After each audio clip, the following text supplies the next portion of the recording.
que ens faran viatjar fins a Kènia, d'on és la peça popular que ens cantaran titulada Jambó.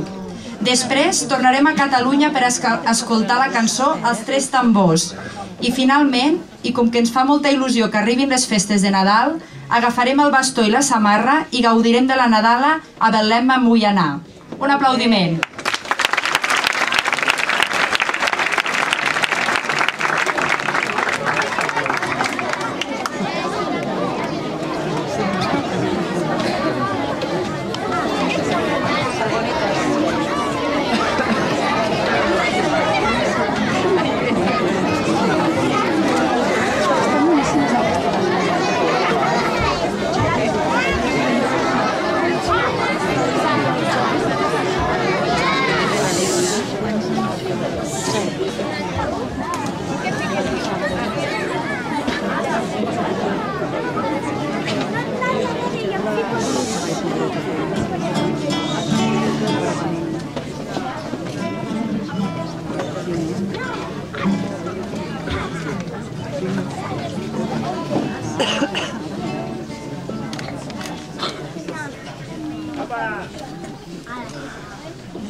Sí,